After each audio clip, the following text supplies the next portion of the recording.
Bonjour. Ah, les succès Xbox. J'en étais hyper friand il y a plusieurs années. Cela me permettait d'augmenter la durée de vie de mes jeux préférés et ainsi découvrir de nouveaux jeux grâce à ce système de récompense. Certes, ça sert limite à rien, mais si on a envie de se lancer des petits défis par-ci par-là, c'était une bonne alternative.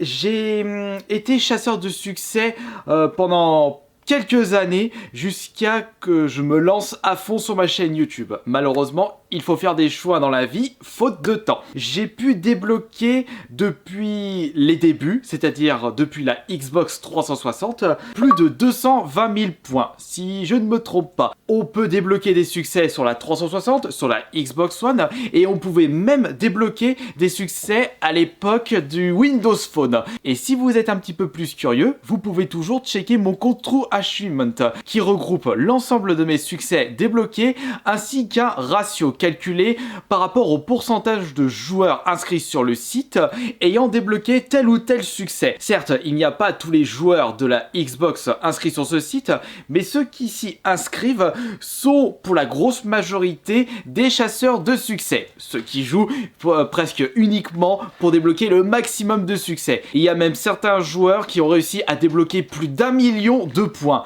Vraiment des frappadingues. Il y a même des succès débloqués dont j'en suis extrêmement fier, comme les 5 étoiles sur toutes les musiques de DJ Hero 1 en expert, les 750 000 points sur une chanson sur Guitar Hero 3, tous les succès déments débloqués en une fois dans toutes les maps de Tony Hawk Project 8, et il y avait aussi un succès qui était extrêmement compliqué à faire, où le but était de, je crois, débloquer tous les rangs A sur entraînement cérébral et physique du Dr Kawashima sur Kinect. Je vous avais même parlé de tous ces succès débloqués lors d'une vidéo sortie en juin 2013. Et c'est 6 ans plus tard que je vous propose un peu le même principe, mais cette fois-ci sur des succès ultra hardcore que même moi je n'ai pas pu débloquer et que je n'ai pas du tout envie de débloquer tellement ils sont longs, chiants et ultra complexes. Enfin, pour cette nouvelle vidéo, je me suis basé sur le site True Achievement et sur les ratios des succès. Et je n'ai pas choisi n'importe lesquels. Pas de succès qui s'obtiennent en ligne sur des jeux dont les serveurs ont été fermés, parce que c'est un peu logique que plus personne peut débloquer ces succès. Pas de succès sur des jeux qui étaient uniquement disponibles en dématériel et des jeux qui n'existent plus sur le store. Là aussi, on ne peut plus débloquer ces jeux-là et très peu de chances de les revoir sur le store Xbox. Et j'ai également pas pris de succès qui n'ont jamais été obtenus par des joueurs du site, car il se peut que ces succès sont complètement buggés. Bomberman Air. J'aurai toujours d'excellents souvenirs lorsque quelqu'un me citera ce jeu multijoueur créé par Ubisoft. J'avais découvert cette série avec le premier sur la Super Nintendo, et le concept reste le même, original, simple et fun en même temps. Votre but sera juste de détruire vos adversaires avec des bombes. Vous posez votre bombe et vous attendez que la puissance de celle-ci détruise tout sur son passage. Il existe un succès qui est certes pas du tout compliqué, mais extrêmement long par rapport au nombre. Il faut tout simplement mettre 1 million de bombes sur l'ensemble de vos parties. À mes souvenirs, je peux limite mettre, dans une partie de 2 minutes, une centaine de bombes. Donc il faudra faire ceci, le temps que je calcule, 10 000 fois. Allez, avec beaucoup de chance, vous pouvez poser 200 bombes en une partie, mais il faudra tout de même faire 5000 parties. À vous les dizaines heures de jeu à poser je sais pas combien de bombes, le maximum possible pour débloquer ce succès simple mais ultra long et logiquement ultra chiant à faire. Prominence Poker. On se retrouve avec le même cas de figure, c'est-à-dire un succès simple à comprendre mais extrêmement compliqué à mettre en place. Sur le jeu Prominence Poker, rien de plus banal qu'un jeu de poker assez classique, il existe un succès qui se nomme billionnaire, ce qui veut dire millionnaire. Non, milliardaire, pardon. Il faut accumuler 1 milliard d'argent sur votre compte sur le jeu. Et 1 milliard, on se rend pas compte, mais sur un jeu de poker, ça peut être extrêmement compliqué. Qui dit jeu de poker dit jeu d'argent et jeu de hasard. Vous pouvez très bien jouer la chance en votre faveur, mais c'est pas comme s'il vous faudra beaucoup de skills pour arriver rapidement à ce succès. Si vous n'avez pas de chance, vous risquez rapidement de perdre et il faudra recommencer pour arriver avec beaucoup de chance à ce succès milliardaire. Vous n'êtes pas sorti de l'auberge. Fortnite. Pour ceux qui ne le savaient pas, il existe des succès et des trophées débloquables sur le jeu Fortnite, mais pas sur n'importe quel mode de jeu. Le mode Battle Royale, c'est 0 succès, mais par contre, vous avez 1000 points de succès sur le mode Sauver le Monde, le mode de base de ce jeu, avant qu'il crée le mode Battle Royale. Lorsque j'avais vu l'ensemble des succès, je me suis direct dit dans ma tête qu'il était impossible de débloquer les 1000 points de mon côté, car beaucoup trop lourd. Dont ce succès-là, où il faudra faire des parties à plusieurs sur le mode Sauver le Monde. Il faudra pas en faire 10, 20 ou une centaine, mais 1000 parties à plusieurs. Et il faut savoir qu'une partie sur le mode Sauver le Monde, ça ne se torche pas en 5 minutes chrono. Il faudra compter, allez, si vous avez beaucoup de chance, une vingtaine de minutes, mais ça peut monter jusqu'à 1 heure. Là, c'est juste une partie. Il faudra en faire 1000 et en plus, il faudra être accompagné d'autres joueurs. C'est là que vous n'aimez pas trop jouer avec d'autres joueurs et il suffit également que vous n'arrivez pas à vos objectifs, la partie ne sera pas comptabilisée. De nombreuses heures sont à prévoir pour débloquer ce succès ultra long et chiant si vous n'aimez pas jouer en ligne. Death Smile. Il existe un genre de jeu tellement compliqué que ça risque d'arracher tous les poils de votre crâne et de votre bassin.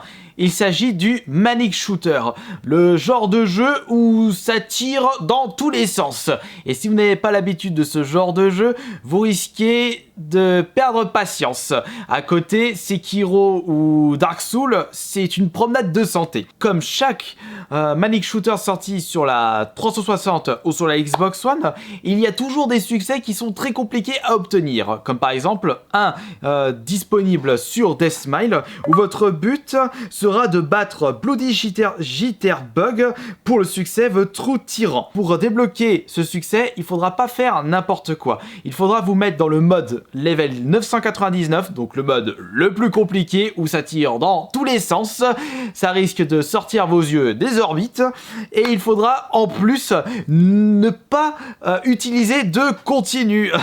C'est là que vous jouez super bien au début mais que vous perdez tous vos moyens au milieu de la partie. Vous êtes bon pour tout recommencer. J'ai déjà du mal à terminer en mode normal sans que ça tire de partout sur ce genre de jeu, alors en mode ultra extrême, je préfère jouer à autre chose. Dead or Alive 4. Allez, on va passer à un petit jeu de combat à l'ancienne. Et pour ce Dead or Alive 4, il existe un succès très compliqué et ultra frustrant à débloquer. Chaque jeu de combat classique peut proposer aux joueurs un mode survie, c'est-à-dire que votre but sera de tuer le maximum d'adversaires à la suite. Vous n'avez qu'une barre de vie et vous vous débrouillez avec ça pour essayer de faire le maximum de victoires. Vous avez certes certains jeux de combat qui vous proposent un petit regain de vie à chaque adversaire détruit, ou il y a certains jeux qui vous proposent rien du tout en récompense. Que ce soit sur Street Fighter, un Tekken, un Killer Instinct ou même un Dead or Alive, réussir à faire 100 victoires d'affilée en mode survie, c'est ultra, voire limite impossible si vous ne connaissez pas les bases de combat, et il faudra également avoir beaucoup de chance.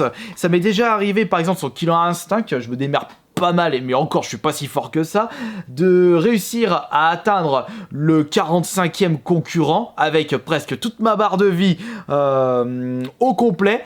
Mais il suffit que l'adversaire se comporte d'une façon complètement aléatoire où il devient ultra agressif pour vider les 3/4 de ma vie, et après c'est impossible d'aller loin sur le mode survie. Et c'est pareil pour ce Dead or Alive 4. Faut juste espérer que vos adversaires contrôlés par l'IA ne se comportent pas d'une façon qui risque de vous frustrer jusqu'à la fin de vos jours. Rock Band 3.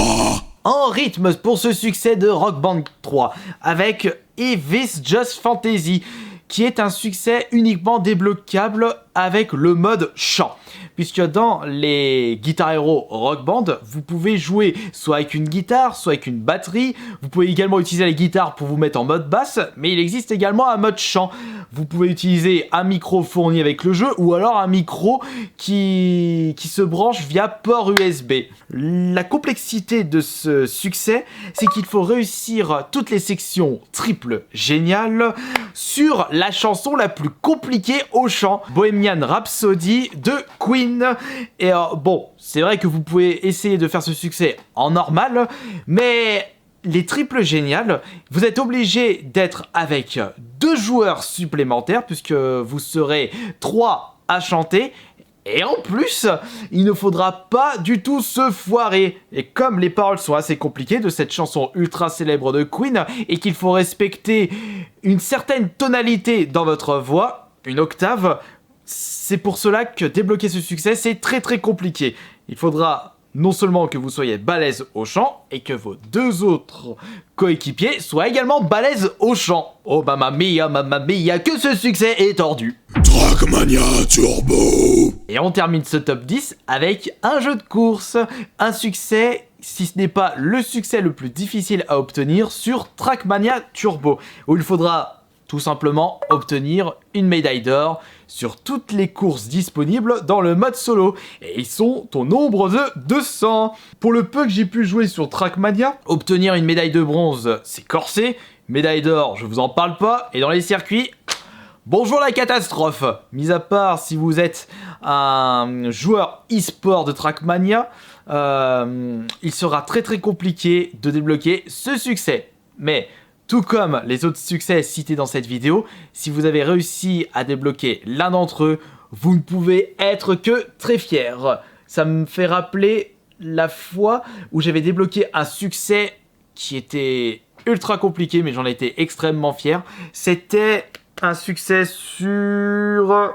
Enfin, pas les succès que je vous ai cités en début de vidéo, mais un autre succès qui m'est revenu en tête, c'était réussir Dragon Force en expert sur Guitar Hero 3.